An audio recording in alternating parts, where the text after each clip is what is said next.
harga rumah makin menggila. Nah, jadi mending KPR atau ngontrak? Yuk kita bahas selanjutnya di Financial Update.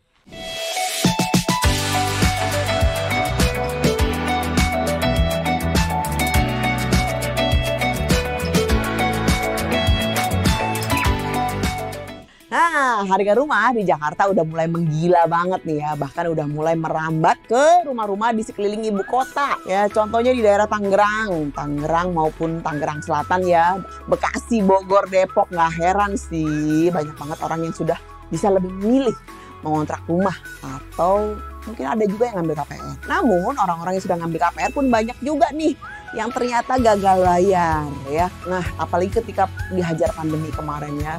Kurang lebih 2-3 tahun yang kemarin. Nah, sebelum kita mulai, aku mau kasih tahu dulu nih, apa sih yang dimaksud dengan KPR? KPR adalah kredit perumahan rakyat, yang dimana program kredit ini memiliki waktu yang cukup panjang, mulai dari 10 sampai 20 tahun. Ya, hal ini bertujuan untuk meringankan beban masyarakat yang ingin memiliki rumah sendiri. Apa aja sih kelebihan dari KPR dan pilihan satu lagi, mengontrak rumah. 1. KPR memberikan kesempatan untuk memiliki rumah walaupun uangnya belum terkumpul. Sedangkan kalau ngontrak, kita bisa tinggal di rumah yang kita sewa tanpa harus dipusingkan oleh bayar pajak tahunan, bumi dan bangunan gitu ya.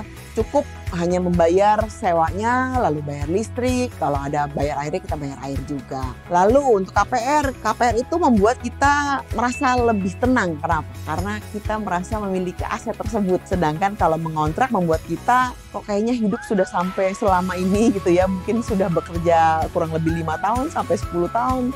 Kok kayaknya belum punya rumah sendiri gitu ya. Ada perasaan tidak tenang atau merasa belum pede mungkin ya. Kalau kita lihat ternyata dua-duanya memiliki keunggulan masing-masing ya teman-teman ya. Kira-kira mana nih yang cocok untuk diri kita? Intinya teman-teman harus bisa ngecek satu pendapatan kalian cukup secara keuangan dari gaji. Kalau KPR tentu saja kalau misalnya KPR sendiri sih mungkin yang dicek rekening sendiri. Tapi kalau misalnya sama pasangan otomatis rekening keduanya akan dicek gitu ya. BI checkingnya sehat atau tidak, telah punya tunggakan atau tidak. That's why teman-teman harus aware nih, jangan sampai punya track record BI checking yang merah. Ya, kalau punya track record BI checking yang merah, which mean pernah ada macet ya pembayaran hutangnya atau kartu kredit yang tiba-tiba ada kolek ya, itu akan kesulitan sekali pada saat nanti mau pengajuan untuk kredit berikutnya. Setelah itu, kalau sudah melihat pendapatannya cukup, laporannya bersih, dilihat kira-kira cicilan 1 bulannya mesti berapa, ngitung DBR-nya. Ketahui kebutuhan kalian, teman-teman butuh rumah nggak sih? Lalu, kalaupun butuh rumah, cari lokasi yang tepat, ya karena lokasi ini yang menentukan tingkat investasi si rumah dan tanah ini akan berkembang atau tidak.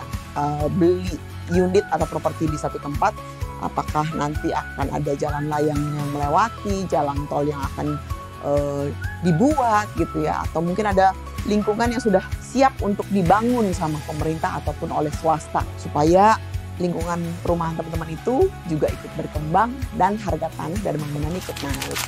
Harga rumah udah nggak masuk akal. Kita yang milenial jadi sulit punya rumah. Kita harus apa ya?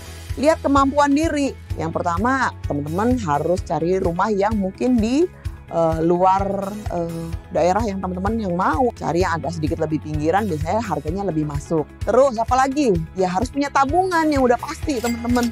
Harus tahu keuangan diri kuat apa enggak. Cara mengetahui kita mampu untuk KPR gimana sih? Ada rumus-rumusnya cara menghitung kalau misalnya teman-teman mau ngambil KPR. Yang pertama, pendapatan kita berapa? Ya kita bekerja atau masih karyawan kontrak. Misalnya 1 bulan gajinya berapa yang sudah fix 10 juta? Oke. Punya tabungan misalnya 100 juta. Bisa ngambil KPR nggak? Bisa. Tuh uang tabungan bisa digunakan 50%-nya untuk DP rumah. Kenapa nggak 100 juta aja sih? Semuanya dipakai DP.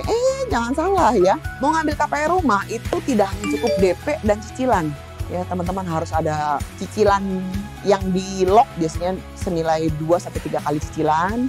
Lalu ada biaya notaris, balik nama rumah, apa segala macam perintilan tuh banyak. Jadi minimal paling nggak teman-teman harus punya lagi dana cash ya yang harus standby. Cicilannya berarti 1 bulan kurang lebih sekitar 3 jutaan, 3-5 juta ya maksimal gitu loh. Karena nanti 5 jutanya dipakai buat kebutuhan diri sendiri. Cuman kalau misalnya teman-teman belum mampu juga, nggak ada salahnya kok ngontrak. 1, teman-teman nggak ngutang sama orang, bener nggak? Lalu biaya yang dikeluarkan setiap bulan juga lebih kecil kok gitu.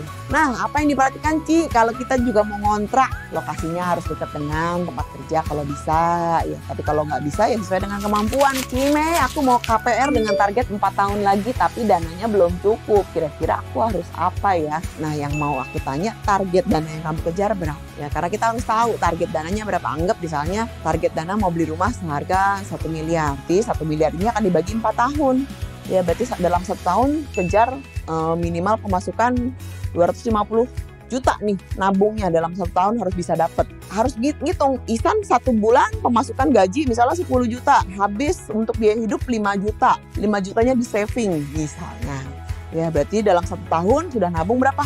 5 kali 12, 60 juta, berarti ada kekurangan kurang lebih sekitar 190 juta lah ya.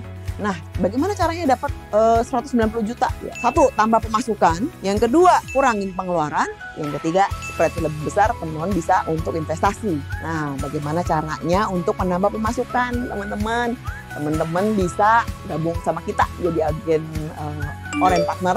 Fee-nya cukup menarik, dana kelolaan kita juga sangat-sangat aman. Informasi yang lebih detail teman-teman boleh cek nih di website kita di koplus.com. Lalu ada juga di Instagramnya kita, YouTube-nya kita boleh cek caranya seperti apa, atau datengin ya cabang-cabang Koplus yang ada di Indonesia ya untuk gali informasi lebih detail lagi.